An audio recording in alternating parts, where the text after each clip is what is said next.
मुदिता के सभी श्रोताओं को नमस्कार। पिछले वीडियो में हमने रचना, शरीर, मन, इंद्रियां और अनुभव के बारे में जाना। यह जाना कि जो भी प्रकट है, जिसका भी अनुभव होता है, वह चित्त है। अब सवाल यह है कि ये अनुभव इतने व्यवस्थित और स्थायी कैसे और क्यों प्रतीत होते हैं, और इनमें मैं कहाँ हूँ, अर्थात अहम की क्या भूमिका है। तो देखिए, अनुभव व्यवस्थित ना हो तो जीव की बुद्धि अनुभवों को तर्क संगत रूप से समझ ही नहीं पाएगी। तो इन व्यवस्थित अनुभवों के पीछे क्या है?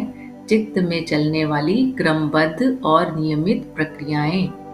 यही प्रक्रियाएं जब किसी कारण या निश्चित उद्देश्य के लिए खुद को दोहराती हैं, तो इन्हें ही हम वृत्तियां कह देते हैं। तो जीव इन्हीं वृत्तियों का और कुछ संरचनाओं का समूह है।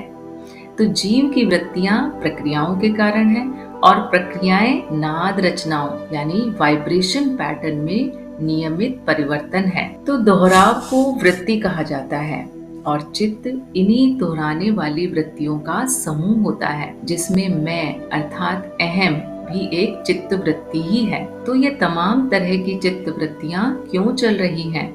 इनका मूल उद्देश्य क्या है?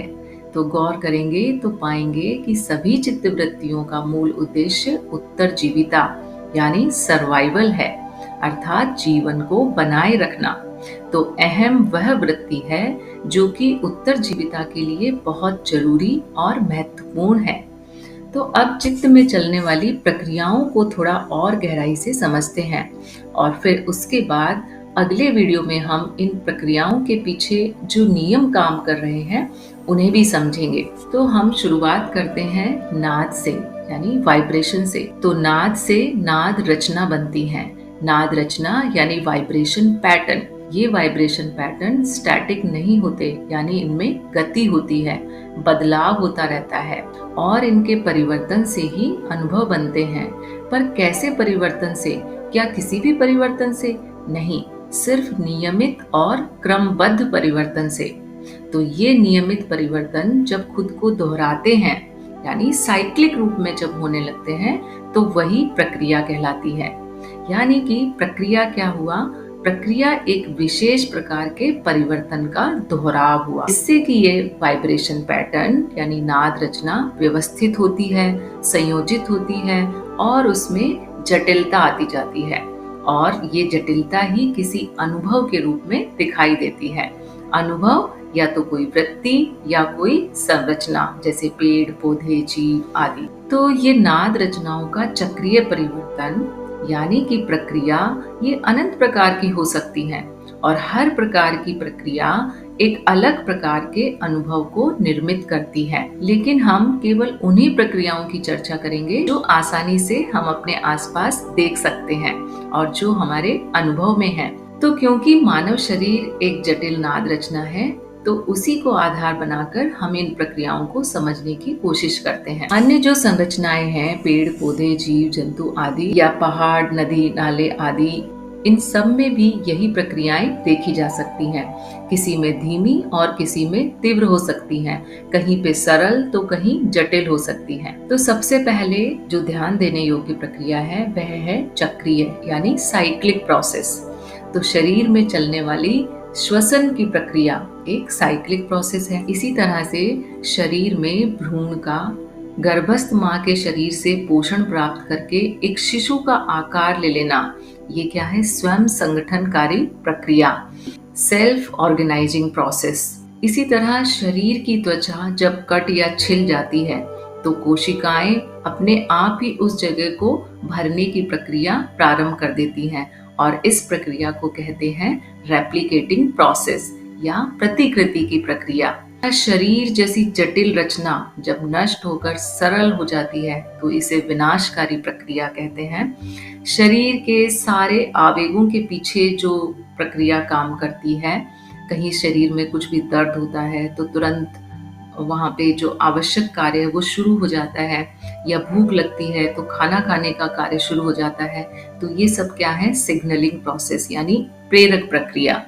इसी तरह से गर्भ में शिशु का निर्माण एक आंशिक प्रक्रिया है और शरीर में शिथिलता या जब थकान हो जाती है तो नींद का झोंका अपने आप ही आ जाता है। ये एक कंस्ट्रेंड प्रोसेस है, यानी बाध्य प्रक्रिया। जब हम भोजन करते हैं तो शरीर की कोशिकाएं इस भोजन को रक्त, मांस, मज्जा इसमें परिवर्तित कर देती हैं। ये एक ट्रांसफॉर्मेटिव प्रोसेस है, रूपांतरणकारी, कि जो भोजन था फूड पार्टिकल से वो शरीर की कोशिकाओं में या ब्लड में रूपांतरित हो गए।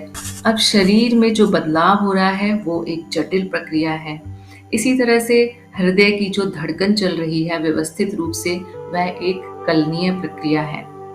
तो इस तरह से आप देखेंगे कि ये कुछ प्रक्रियाएं हैं जो चल रही हैं पूरे चित्त में, और इन प्रक्रियाओं से बनती हैं वृत्तियां।